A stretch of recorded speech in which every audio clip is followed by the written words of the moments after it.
Welcome to Suman TV. నేను మీ నవీన్. ప్రస్తుతం మనతో హోమియోపతిక్ ఎక్స్పర్ట్ డాక్టర్ చేతన్ రాజు గారు ఉన్నారు. హాయ్ సార్, నమస్తే అండి. నమస్తే సార్. సార్, పల్లెటూళ్ళలో పెద్దవాళ్ళని చూస్తే మనము అంటే ఒక 75-80 ఏళ్ళు ఉన్న వాళ్ళని చూస్తే అసలు నడిచేటప్పుడు ఎక్కడే కూడా అబ్బా కాళ్ళ నొప్పులు అనే మాట రాదు. ఏంటంటే ఏదో ఉంటే ఒకవేళ ఆ సపోర్ట్ కోసం ఏదన్నా ఒక స్టిక్ పట్టుకుంటారు. కానీ ఇప్పుడు జనరేషన్ చూస్తూ ఉంటే సార్ 20-25 ఏళ్ళకే అమ్మ అంత దూరం నేను నడచలేను, నా వల్ల కాదు, మోకాళ్ళ నొప్పులు ఉన్నాయంటారు. సో ఏంటంటే ఈ జనరేషన్కి మొత్తం మనం చూసుకుంటే లైఫ్ స్పాన్ అనేది తగ్గిపోయి రోగాలు అనేవి పెరిగిపోతూ ఉన్నాయి. సో ఈ మోకాళ్ళ నొప్పులు మెయిన్గా చిన్న ఏజ్లోనే రావడానికి రీజన్ ఏంటి? అదేవిధంగా బోన్ స్ట్రెంగ్త్ పెరగడం కోసం హోమియోపతిలో ఎట్లాంటి మెడిసిన్స్ ఉన్నాయి? ఒక పేషెంట్ వచ్చారు మన దగ్గర మోకాళ్ళ నొప్పుల ప్రాబ్లం తోటి. ఏజ్ ఏమో 52 ఏండ్లు. ఓకే. Female patient ఉండేవాయి.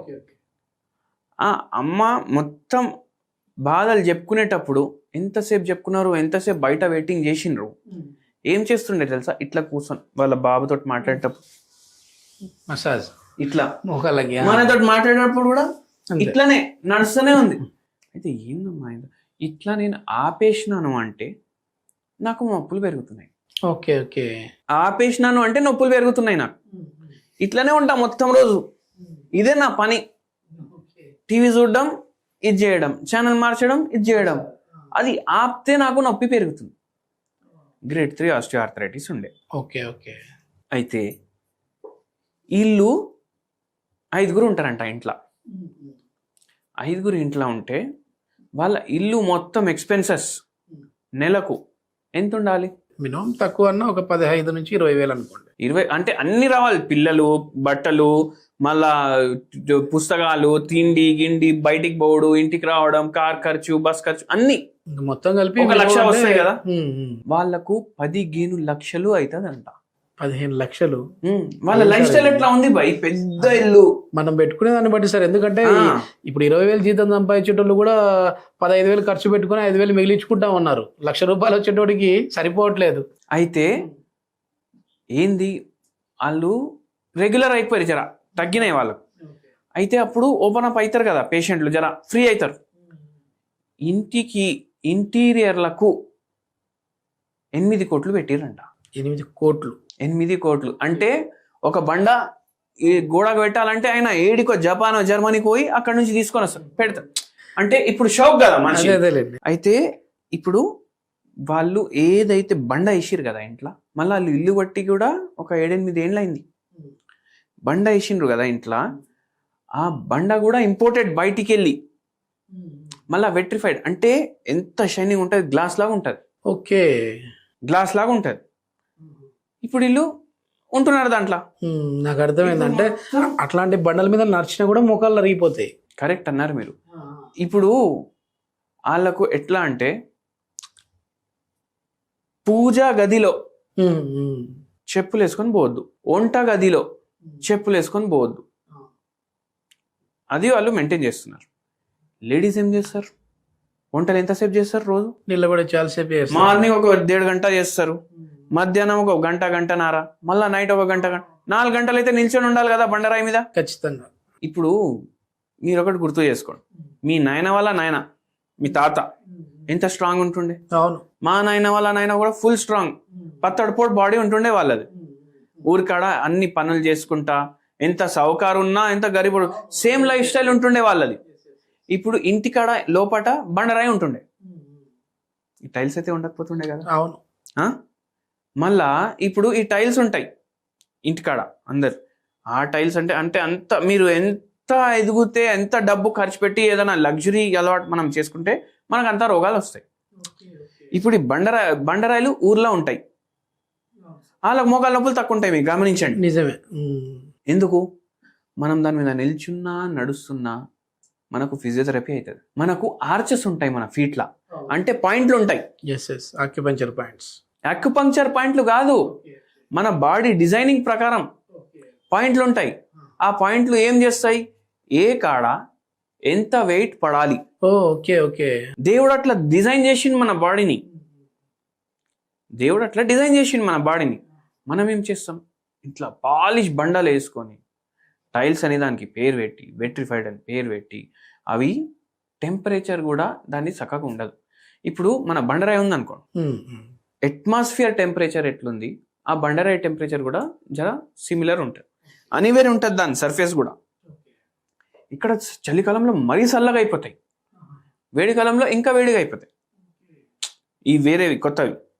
అయితే దానివల్ల కూడా మన వెయిట్ డిస్ట్రిబ్యూషన్ ఎట్లయితే ఉండాలి పాదాలకు అది చేంజ్ అయిపోతుంది.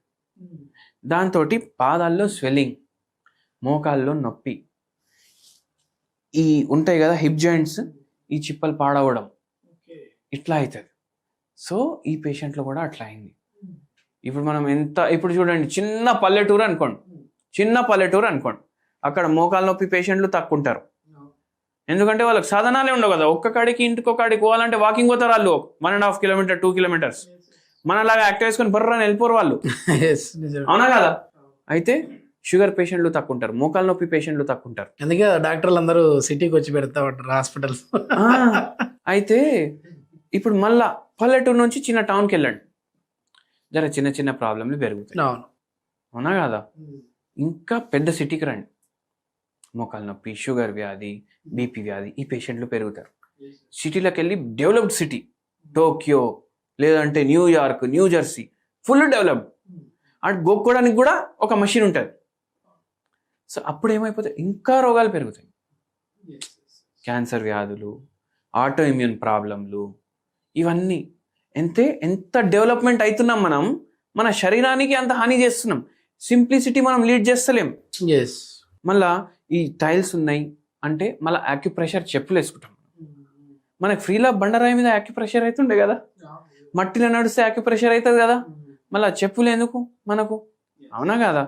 సో అట్లా చెప్పులతోటి ప్రాబ్లం అవుతుంది. మళ్ళీ ఇంకోటి హై హీల్స్ వేసుకుంటారు కొన్ని లేడీస్. అవును, ఏందండి ఎందుకు అయ్యమ్మ ఆయన జర పొడుగుంటారు, మళ్ళీ ఫోటో తీస్తే మనకు కరెక్ట్గా రావాలి కదా ఫ్రేమ్ అనేసి అంటారు. దానికోసం హై హీల్స్ వేసుకుంటారు.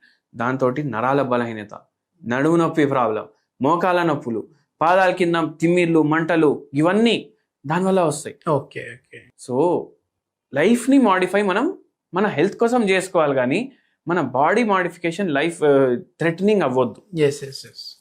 అట్లా మళ్ళీ ఈ పేషెంట్కి మనం ఏం చెప్పినాము, మీ ఇష్టం అమ్మా ఇట్లా ఉంటుంది, ఇట్లా మీరు ఇంత తయారు చేసుకున్నారు కదా ఇట్లా ఉంటుంది, మనం మందులు అయితే ఇవ్వడం స్టార్ట్ చేస్తాం.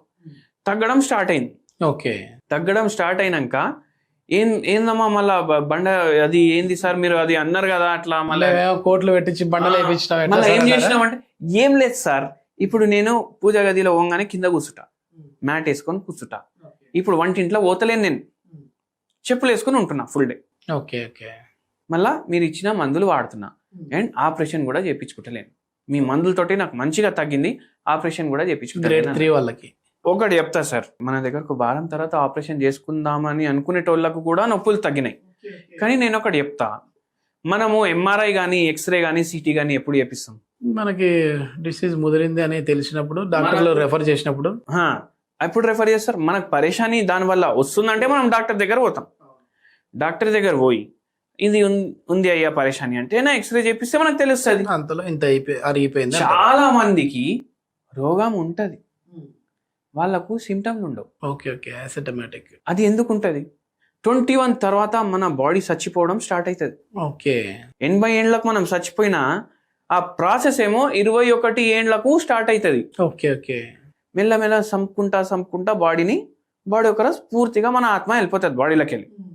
సో ఈ ఎక్స్రేలు ఎంఆర్ఐలు ప్రతి పేషెంట్కి ప్రతి మనిషికి చేపించినాం అనుకోండి, కొందరికి నడుములో ప్రాబ్లం, కొందరికి మెడలో ప్రాబ్లం, కొందరికి మోకాల్లో ప్రాబ్లం, కొందరికి పాదాల కింద ప్రాబ్లం, ఏదో వస్తూనే ఉంటుంది. కోవిడ్ టైంలో టెస్ట్ చేస్తే అందరికి బయటపడతా ఉన్నట్టు, అందరికి బయటపడ్డా. ఇప్పుడు అందరికి కోవిడ్ ఉండే కానీ అందరికి సిమ్టమ్లు లేకుండే కదా, అట్లనే. సో మనం మెయిన్ సిమ్టమ్స్ ఫస్ట్ తగ్గించేయాలి. మళ్ళా ఒక 10 మందికి, ఇప్పుడు 52 ఏళ్ళు ఈ పేషెంట్ ఏజ్, 52 ఏజ్ వయసు వాళ్ళు 10 మందికి మనం టెస్ట్ చేపిస్తే యావరేజ్గా వాళ్ళ మోకాలు ఎట్లున్నాయి, అట్లా మోకాలు అయిపోతే కూడా చాలు కదా, చాలు, కథం తగ్గిపోయినట్టే కదా. ఓకే, హోమ్ రెమెడీ ఏంటి సార్ మా వాళ్ళ? హోమ్ రెమెడీ, అచ్చా ఈ పేషెంట్కి కూడా ఒక హోమ్ రెమెడీ చెప్పినాను నేను. అయితే మీ అందరికీ కూడా చెప్తాను నేను. ఏంటంటే ఒక చాయ్ దొరుకుతుంది, ఆ చాయ్ పేరు వైట్ టీ. వైట్ టీ అంటే ఏంటంటే మన టీ లీవ్స్ ఉంటాయి కదా, దాంట్లోనే ఒక రకం. ఓకే, దీంట్లో యాంటీ ఆక్సిడెంట్లు ఫుల్ ఉంటాయి. యాంటీ ఇన్ఫ్లమేటరీ ప్రాపర్టీలు కూడా ఉంటాయి. ఓకే. ఇది మీరు తెప్పించుకోండి. మీ white tea order online home delivery అంటే వస్తాయి. చాయ్ రేటే ఉంటుంది మీకు. Okay okay.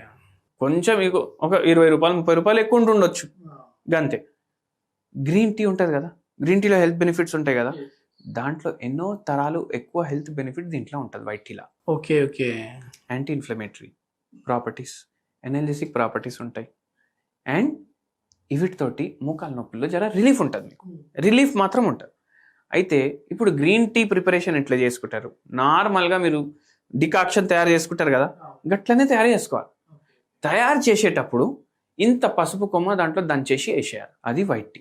Okay okay. White tea మామూలుగా కూడా తాగొచ్చు మీరు, కానీ వైట్ టీ తయారు చేసుకునేటప్పుడు మీరు జర పసుపు కొమ్మ వేయండి దాంట్లో. యాంటీసెప్టిక్, యాంటీబయాటిక్, మళ్ళా ఎనర్జెసిక్, సో ఎన్హాన్స్ అయిపోతుంది.